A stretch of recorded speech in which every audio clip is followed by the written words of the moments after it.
Hey everyone, and welcome back to another Change Agent Leadership. Today we're talking about something every one of us has experienced, and that's working for a manager, not a leader. Someone who followed the handbook and the processes, but they actually didn't lead you. They just kind of followed what they were told to do. If you've ever felt unseen or unsupported or stuck under a manager who just forwarded emails down the chain, you already know the difference that I'm talking about. Well, here's the truth. A lot of managers today are actually functioning as followers, following the system, following the checklists, following what the organization has always done. And the danger with this is when a manager acts like a follower, or a leader even acts like a follower, the people under them become unled and feel unappreciated. Your title might say manager. I understand that, but your team sees you as a leader, someone who sees them, guides them, develops them, hopefully, and also takes responsibility for creating the future instead of just preserving the past. So, one quick clarification before we jump in. If your company uses titles like manager, senior manager, director, etc., that's fine.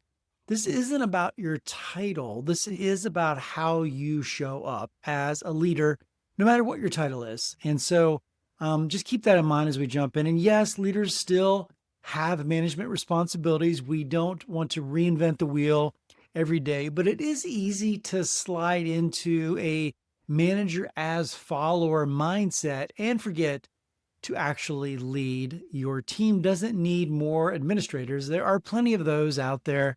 They need you to lead, they need me to lead. And so let's dive into 8 insights that I hope will help you and me step into leadership at every level. So, insight one, I'm going to call them different insights. Insight one: most managers are trained to follow, not lead. When you become a manager, what do you actually get? You actually usually get policies, procedures, SOPs, standard operating procedures, KPIs to measure, checklists, compliance training, a handbook, or maybe you got none of that. I mean, that actually happens. You just like, hey, good luck, do it. But the truth is, none of that teaches leadership. It teaches execution of what already exists. And so sometimes people are hired just to do that, but structure does matter, processes matter. But if you only function inside the system you inherited, you're not leading, you're following. A follower manager, so to speak, asks, did I do what the system told me to do? Or did I do what I was told to do to get the task done? A leader instead asks, what does my team need? What actually is happening here? And what needs to change to make it better? This is not about change to change. There's the theme here through several things I'm going to say. We're not talking about change to change. We're talking about what do you need to do as a leader to take it to the next level. Leadership requires interpretation, adaptation, emotional intelligence, and continuous improvement at all times, none of which are in that list I gave as a manager. That list is really just about maintaining. One of my core beliefs in this is that every leader, regardless of title, must be committed to continuous improvement. It's part of our DNA as leaders if we really want to thrive and we want those around us to thrive. Not reckless change for the sake of change, as I just mentioned, but a steady, thoughtful cadence of evaluating what's working, what's not working, what needs to be improved, and how do we bring the team along with us. That's a big disconnect a lot of leaders have, is they evaluate that in a vacuum and then they implement change. That's not what this is about. Leaders step into the situation with input and then talk about how to bring the team along with us. Followers maintain, leaders reimagine. Insight two: if you're only managing tasks, your people are unled. When a manager behaves like a follower, in other words, here's what the employee is going to experience if they do that. I don't know what direction we're going is a common phrase that employees use if they have a manager that is not leading them. I don't know how I'm doing. I hear that a lot. I don't feel supported. My manager just forwards instructions from above. Have you ever experienced that where it's like you get an email and you ask about it, like, I'm just doing what I'm told. That's not ownership.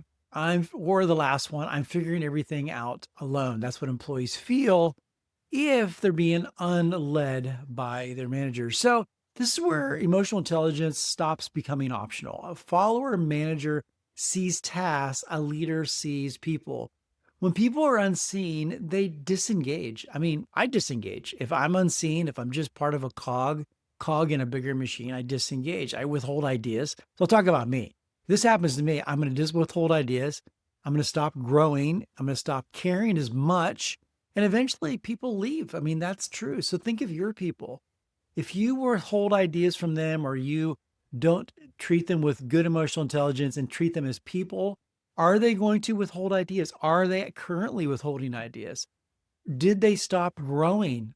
Are you asking them on a regular basis? One of my questions is, what are you doing to develop yourself?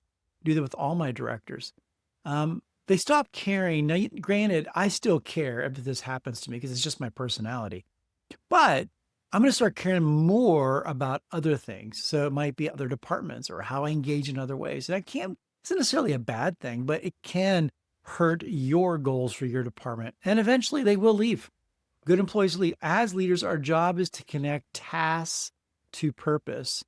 This requires listening, empathy, curiosity, and the ability to ask, how does this feel for the people doing the work? Just asking that question, how does this feel? How did they feel? Well, how are you going to know? Ask them and then adjusting accordingly.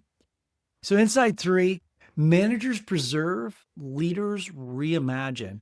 Management asks, how do we keep this running? Well, that's their job. I mean, it's not a bad question. But leaders ask not only how do we keep this running, but how do we make it better? As I've mentioned before, this is a key theme about continuous improvement. Followers preserve the past, leaders create the future. This is more important now than ever with AI advancing at lightning speed. AI, artificial intelligence, or whatever you want to call it, quantum computing, can manage almost anything. It creates many tasks. It's going to eliminate many jobs. It already is. However, remember, AI can optimize, calculate, assign tasks, and run systems, which works really well in many situations. I use it for different tasks. It helps, but AI can't build trust, inspire, coach, develop people, navigate conflict, create culture, or cast vision, and the list goes on. Why? Because that's your lane. That's my lane. As leaders, that's what we do. So it's about understanding what is the role of AI. I did a video on that and how to lead in the age of AI. And that's some of the things I talked about is we have a part, artificial intelligence has a part. It's just the natural evolution of where we are in society. And there's going to be things in the future that are going to happen as well. But right now, this is the big one. So how do we use it, but also use our skills as leaders, which is your lane? Leaders reimagine what's possible. Followers hold on to what's comfortable. Organizations decline not because systems fail, but because managers cling to them instead of challenging them. Insight 4, leadership is a creative act. Remember that. What does that mean to you? Leadership is a creative act. Well, leadership's not scripted. It's not like you walk in each day, let me open to the script for the date today and go through that with my team. No, it's fluid if you've been anything. I mean, that was when I was at FedEx and in a station as well as managing an airport. I mean, it changed not just every day, but every hour. It seemed every minute.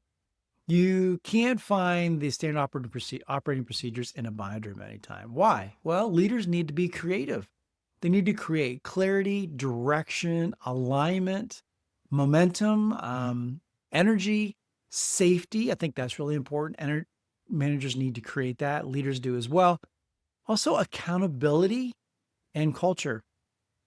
These are jobs that managers, technically, if they're just followers, are not going to do. But leaders are going to actually step into this, embrace it, and lead. You need to decide what kind of experience your team is going to have. You decide how people feel when they walk into work. You also decide what standards are tolerated and what behaviors are reinforced. Followers wait for instructions. Leaders create what's missing.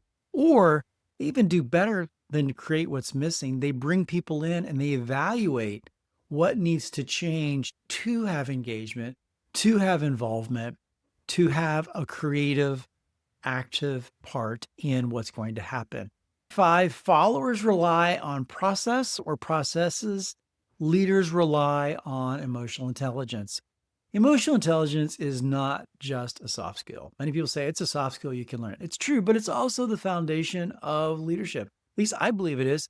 Here's a simple comparison. So when you think emotional intelligence, I talk to lots of people and they're like, well, that's understanding your feelings and how people relate and how to relate to them. Well, that is a aspect of it.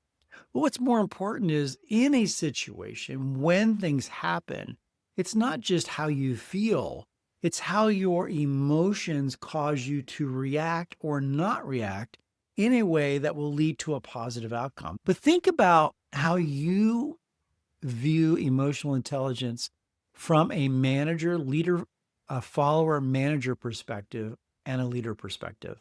So a manager or a follower communicates information, which leaders do too. But leaders take it to the next level. They communicate meaning, what's behind it, what's happening, what's going on. Managers many times react, leaders anticipate. That's part of that emotional awareness. They react to, oh, that caught me off guard. It's happened 30 times and it's still catching you off guard. No, leaders recognize, oh, this is a trend. This is what's happening. Followers just really rely on controls, systems, and processes. So they then control the situation. They try to stifle creative, inventive people, and they try to just say, well, no, we're going to do it this way because this is how we've always done it. Leaders don't. They embrace and they empower people. Instead of controlling, they empower people. It's not about total do what you want, but it is how does this lead to the next thing? Follower managers avoid discomfort because they just don't have time and they can't creatively think. No, leaders use emotional intelligence and lean into it. They navigate hard conversation with care, with emotional intelligence, understanding what is my role in this situation, what is not my role in this situation. Followers managers measure emotions. In other words, that person's upset. I have to make them happy or I have to avoid them. It's always a mindset of passivity almost. You've worked with people like that where they see somebody that's upset and it's almost like, how do I make them happy? And then, well, wait, there's 30 people over here that you need to deal with because that person's actually the problem. What is an emotionally aware leader? They manage emotions and they step into the situation. And last, followers managers use authority, kind of like a stick, like, hey, I'm the manager, do what you're told. Leaders, they can use that, but that's not the go-to. What is the go-to? Building trust by leaning into the situation. Everything I just listed, they lean into what's happening. So think about that. Where are you in your role as a leader? Are you leaning in different directions? And none of us have arrived. So all of us tend to lean in situations when it's happened. When there's high stress, high pressure, it's a crucial conversation. We always don't act the best, but what is our general way that we're leaning and we're thinking in most of those situations? Emotional intelligence is what allows a leader to say, I see you, I hear you, and I actually understand what you need. I really believe it. Let's confirm what I'm hearing and move forward together. It's not just a take it, data in, data out. A follower manager manages the moment. A leader manages the relationship, which is key. And just to pause for a moment, if you want to grow in your emotional intelligence, you're not going to happen on its own. It's not like I'm just going to arrive one day. You have to have a tangible way to measure it. I offer the EQI 2.0 assessment, which is the only scientifically validated emotional intelligence assessment available. And it includes a 1-hour debrief session with me. So you get a full, I think it's 20-page report. All 15 areas are broken down. You get a 1-hour one-on-one debrief with me. It's $375 all in. That's the full package. There's no pressure to do any more coaching after that. You can, but that is a standalone. And then in February, I just want to announce I'm going to be launching a brand new emotional intelligence cohort that I'm very excited about. It's a small group experience includes this assessment, a 2-day workshop, so 2 half-day workshops that I'm going to do. And after the workshops, there'll be monthly coaching for 3 or 4 months in that group to ensure that how do we live this out and how do we do it? It's a $2,000 value, package with all of the time involved. It's $9.95 if you sign up. So I'll put that link in the show notes. Let's move on to insight number 6. Leaders don't just move work forward, they move people forward. Followers move tasks, right? It's just about what is the next task. Leaders move people. Leadership requires a mindset of curiosity, coaching, empathy, clarity, expectations, and accountability. All those things are crucial, and that's part of emotional intelligence. That is, having that is people will outgrow their jobs or walk away from them depending on how they're led. So if you're not leaning into being curious, being a coach, being empathetic, being clear with expectations, clear with communication and accountability, there's a high chance that your good people are going to leave and you're becoming more of a leader follower than a true leader. Your job is to not push work forward. Yes, tests have to be done. Yes, KPIs are important. All that's true. But don't use that as an excuse. Your job is to elevate the people doing the job as well. Insight 7, followers wait for permission. Leaders take responsibility. A follower says, someone should fix this. A leader says, I'm responsible for fixing this. This is where the book Extreme Ownership is absolutely right. Without ownership, nothing changes. As leaders, we have to take responsibility. Granted, other people are screwing things up. I get that. But it's still our responsibility as a leader to say, well, why are they screwing it up? Have I clearly communicated? Do they know what they're doing? Do they know what's happening? And that is where sometimes we just move too fast as leaders and we need to slow down a little bit and understand where our team is. Great leaders don't bully or push compliance. They build commitment. Insight number 8, leadership isn't a promotion, it's a choice. Leadership doesn't start with a title. It actually starts with a decision. A decision that says, I will not follow dysfunction. I will not hide behind processes, and I won't wait for clarity. Instead, I'll lead. Every great leader, the ones you admire, think of them, started before they felt ready. I started before I felt ready. Someone came to me, his name was Dan Moyles at FedEx, and said, I believe you're ready for leadership at FedEx, and I want you to join our leadership training program. I'll be honest, I was taken a little bit off guard. I had done leadership before, but never really in an intense program. Why? He saw some of this stuff. I was willing to step up. I was willing to take ownership. I was willing to lead. I just didn't have the tools to do it. So think of that. Where are you? Do you agree with that? That you're not following dysfunction. You're not hiding behind a process. You're not just waiting for clarity before you move forward. You're going to create clarity and you're going to lead. So with that in mind, let's go over 5 practical shifts for you this week. How can you live this out? We talked about the 8 insights, which I hope are helpful as you think through maintaining you and I being a good leader and not just a follower of instructions. So let's think about 5 shifts you can make right now to move from follower to leader. Whether you're a leader, but you're still drifting maybe a little bit, or maybe you identify, hey, I am mainly being a follower and a manager. I want to step up. So shift 1 is move from communication to connection. Don't just update people. Understand them. Ask some questions. What's on your plate right now? Where are you stuck? What does support look like today? Or what support do you need to move forward? Whatever the question is, you need to come up with the question who you are, whether it's those or what obstacle needs to be removed to help you succeed. You decide that. But connection builds trust, and then trust builds performance. Shift number 2 is move from expectations to environments. Followers say, here's the task, and get it done. Leaders ask, have I created the environment where you can succeed? It's that evaluation. What does that look like? Well, that includes information. That's part of the environment. Information, clarity, tools, psychological safety, feedback, trust. What are the things you can think of? All those things create an environment that drives and delivers results. Shift 3, move from problem solving to bridging communication gaps. Managers solve tasks, leaders solve understanding. People don't need more direction necessarily. They need more dreaming, more meaning in what they're doing. Meaning fuels ownership. They need to understand what they're connected to, why it makes sense to move in this direction. The why is so important. Shift 4, move from avoidance to courage. Followers avoid the hard stuff.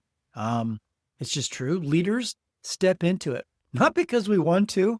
It's not like, oh, let me find something hard to step into. No, but we know that is what our calling is as leaders. That includes stepping into hard situations like underperformance conversations. Those aren't fun, but they have to happen.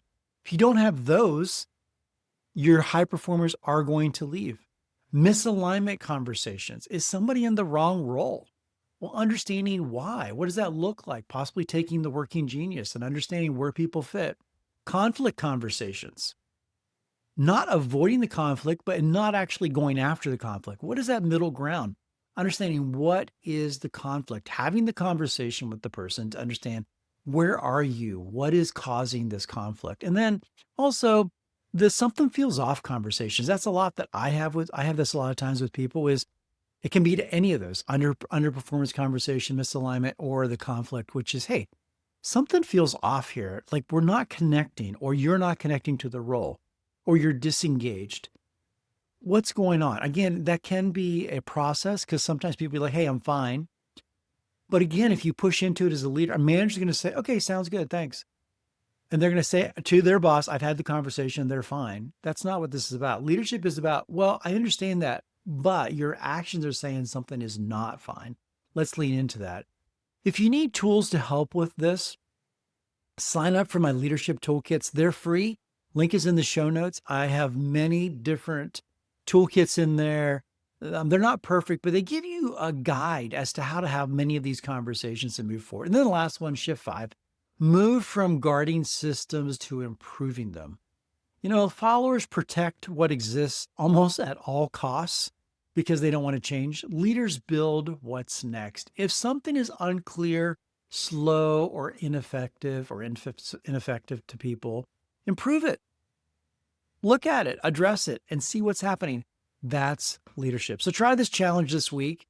Identify one area where you've been operating like a follower. It's not that you're necessarily a follower, but how have you been operating like a follower? Maybe it's a conversation you've avoided, a decision you're delaying, an ineffective process that you just tolerate because you don't want to deal with it, a team member you haven't developed and you should develop them, but you're not, or a change you've been afraid to initiate.